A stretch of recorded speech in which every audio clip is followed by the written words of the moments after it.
Assalamualaikum warahmatullahi wabarakatuh. Perkenalkan, nama saya Rahmi Meleswati dari jurusan Akuntansi Fakultas Ekonomi Universitas Negeri Padang.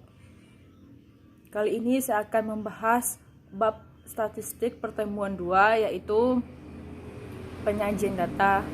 Membuat data menjadi informasi untuk pengambilan keputusan manajerial. Penyajian data terbagi 3, yaitu penyajian data distribusi frekuensi, yang kedua penyajian data secara grafik, dan yang ketiga penyajian data menggunakan Microsoft Excel. Pada bab ini kita akan mempelajari bagaimana cara menyajikan data mentah yang diperoleh dari populasi atau sampel menjadi data yang tertera dengan baik sehingga bermakna atau bernilai informasi bagi pengambilan keputusan manajerial. Data mentah yang berasal dari populasi atau sampel tersebut diperoleh dengan cara wawancara langsung atau tidak langsung, surat menyurat atau pengisian kuesioner. Pertanyaan pada bab ini yang harus dijawab adalah mengapa data mentah tersebut harus diolah? Untuk menjawab pertanyaan tersebut, ada beberapa kasus yang mungkin dapat dipakai sebagai gambaran mengapa mengolah dan menyajikan data ke dalam bentuk yang mudah dipahami sangat diperlukan. Yang pertama, majalah Infobank. Edisi April 2014 menyajikan survei ekspektasi ekonomi berdasarkan pilihan presiden.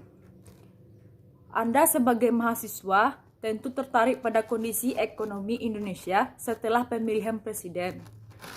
Hasil survei yang dilakukan menunjukkan bahwa masyarakat meyakini bahwa 42,2% ekonomi Indonesia akan membaik. 18,8% ekonomi akan sama saja. 11,2% ekonomi akan lebih buruk, dan 27,8% memutuskan belum tahu. Dengan demikian, data rasa optimisme bagi masyarakat Indonesia bahwa pemerintah dengan presiden baru akan memperbaiki ekonomi Indonesia. Inilah optimisme bangsa yang diperlukan dan dipupuk, diperkembangkan, dan dipertimbangkan. Dari kasus tersebut terlihat bahwa penyajian data sangat penting untuk membantu mengambil keputusan yang tepat, dan data yang mentah sangat sedikit memberi penyajian informasi. Permasalahan ekonomi yang lain seperti pada tingkat ekonomi makro juga memerlukan penyajian data yang baik untuk menjawab pertanyaan seperti itu. Yang A, di provinsi atau kabupaten mana pemerintah harus meningkatkan pelayanan pendidikan, dan yang B, sektor ekonomi mana yang harus diprioritaskan, dan lain-lain. Baiklah, inilah langkah-langkah untuk deskripsi statistik secara skematis menurut Maxson and Lane tahun 1996. Dinyatakan sebagai berikut. Pertanyaan yang harus dijawab: memahami masalah dan jawaban yang diperlukan. Dan yang kedua, mengumpulkan data yang sesuai dengan masalah dan tujuan. Dan yang ketiga, menata data mentah ke dalam distribusi frekuensi. Dan yang keempat, menyajikan data distribusi secara grafik. Kesimpulannya, menarik kesimpulan mengenai permasalahan. Baiklah, kita akan membahas materi yang pertama, yaitu distribusi frekuensi. Distribusi frekuensi adalah pengelompokan data ke dalam beberapa kategori yang menunjukkan banyaknya data dalam setiap kategori, dan setiap data tidak dapat dimasukkan ke dalam 2 atau lebih kategori. Cara menentukannya, langkah pertama, dari distribusi frekuensi adalah mengurutkan data dari yang terkecil ke yang besar, ataupun sebaliknya. Tujuan dari langkah ini adalah agar dapat memudahkan dalam melakukan perhitungan pada langkah kerja. Dan langkah yang kedua adalah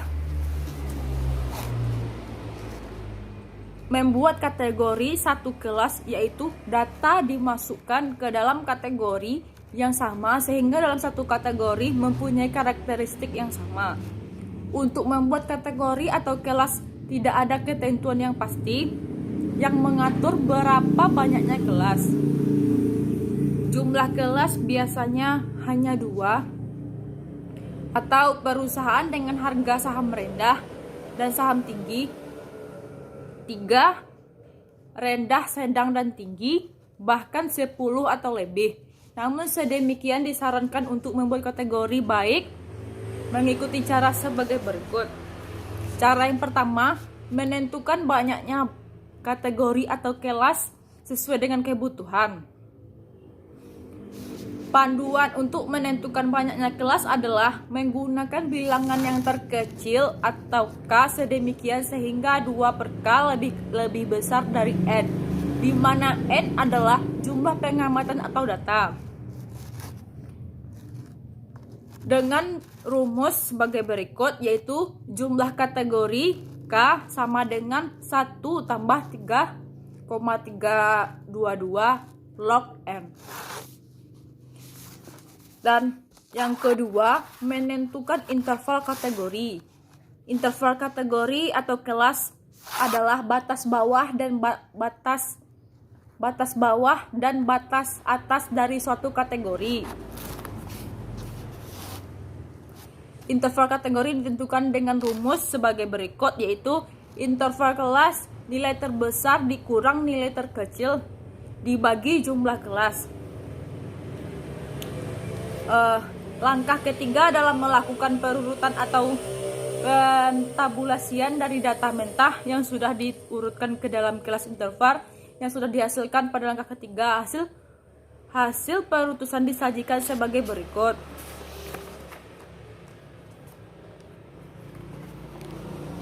Data mentah setelah diurutkan dalam interval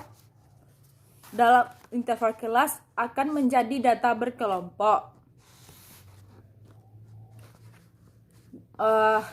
Distribusi frekuensi relatif diharapkan dapat memudahkan dalam membaca data secara tepat dan tidak kehilangan makna dari kandungan data.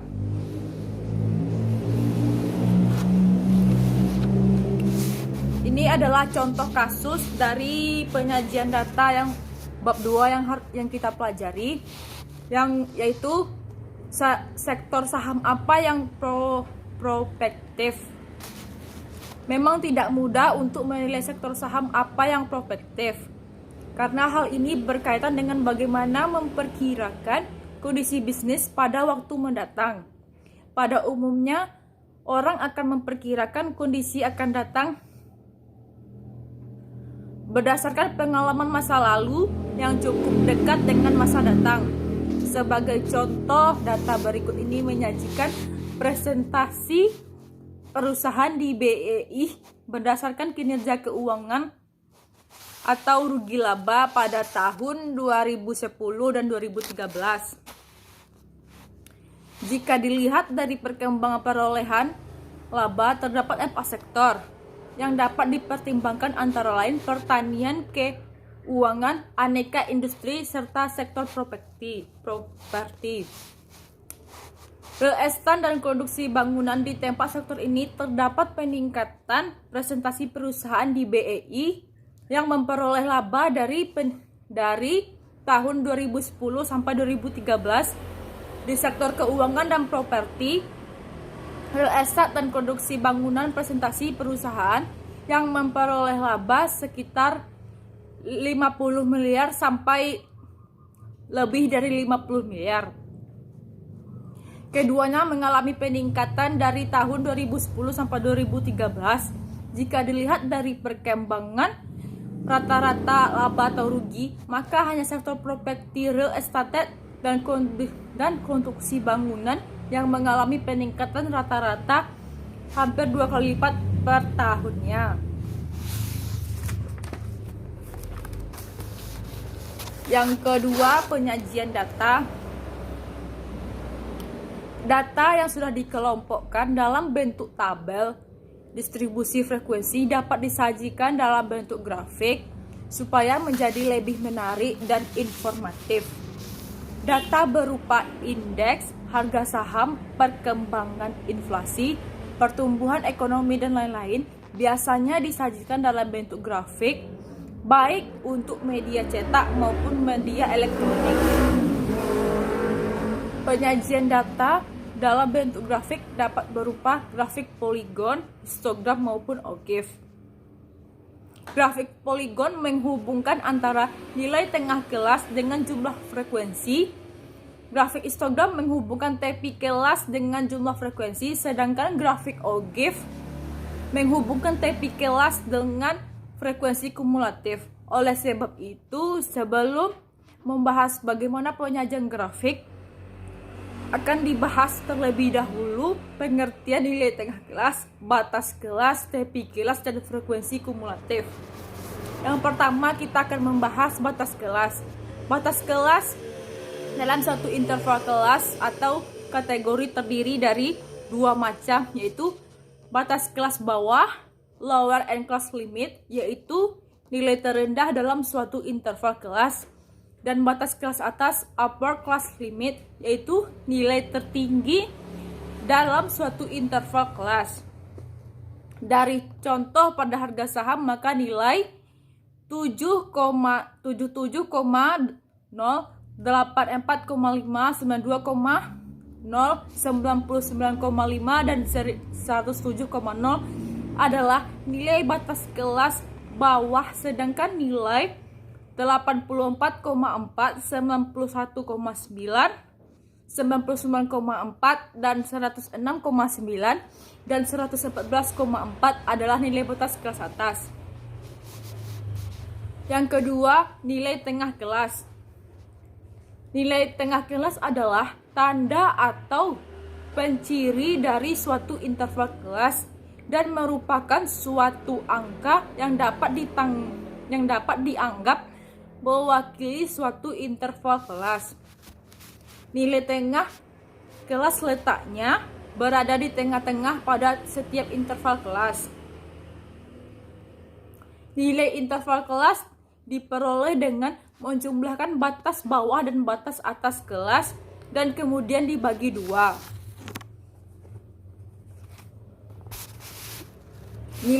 Yang ketiga, nilai tepi kelas atau class boundaries. Dalam nilai batas kelas antara kelas boundary yang memisahkan nilai antara kelas dengan kelas lainnya, nilai tepi kelas diperoleh dari penjumlahan nilai di atas kelas dengan nilai bawah kelas, dengan nilai bawah kelas di atasnya, dan kemudian dibagi dua. Sekali lagi, nilai tepi kelas diperoleh dari penjumlahan nilai kelas atas dengan nilai kelas bawah dibagi dua. Selanjutnya, frekuensi kumulatif. Frekuensi kumulatif menunjukkan seberapa besar jumlah frekuensi pada tingkat kelas tertentu.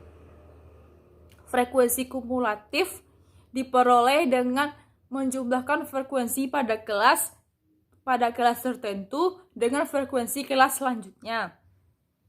Frekuensi kumulatif dibedakan menjadi dua bentuk, yaitu frekuensi kumulatif kurang dari, yang merupakan penjumlahan dari mulai frekuensi kelas terendah sampai kelas tertinggi, dan jumlah akhirnya merupakan jumlah data atau N. Yang kedua, frekuensi kumulatif lebih dari, merupakan pengurangan dari jumlah data M dengan frekuensi setiap kelas dimulai dari kelas terendah dan jumlah akhirnya adalah 0.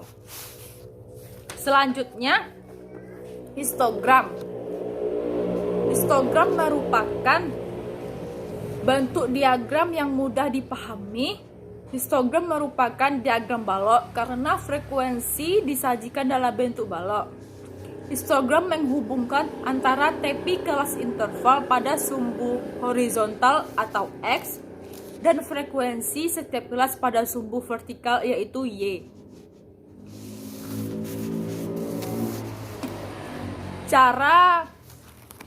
Beberapa cara membuat histogram pada Microsoft Excel 2013 adalah sebagai berikut. Yang pertama, bukalah program Microsoft Excel pada komputer Anda dengan menekan ikon Start, pilih program dan kemudian pilih Microsoft Excel.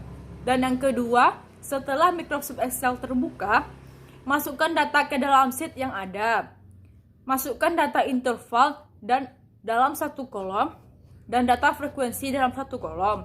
Yang ketiga, untuk membuat grafik atau chart, Anda dapat dimulai dengan A, menyeleksi range data, kemudian pada menu insert, tekan ikon insert jika grafik yang dipilih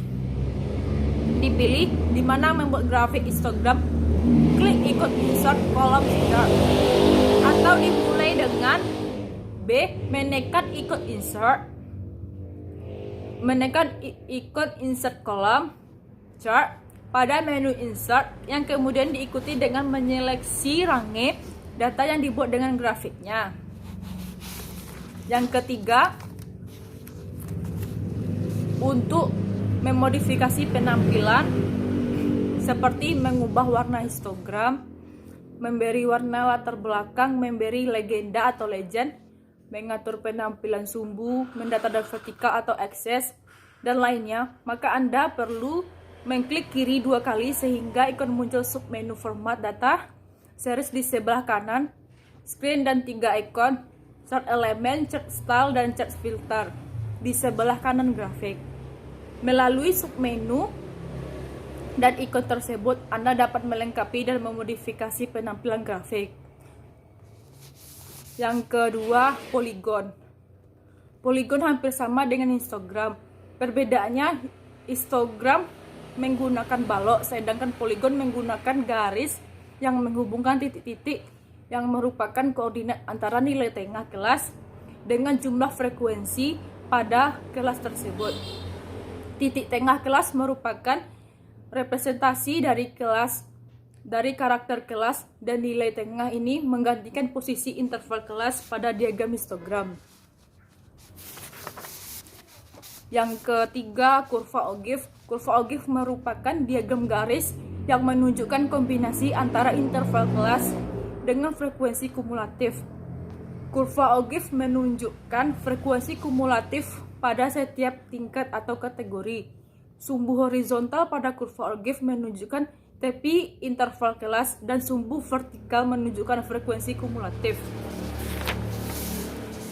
Ringkasan dari bab 2 ini adalah yang pertama, penyelesaian terhadap suatu permasalahan dilakukan dengan mengumpulkan data, menata data, menyajikan data, dan melakukan penarikan kesimpulan.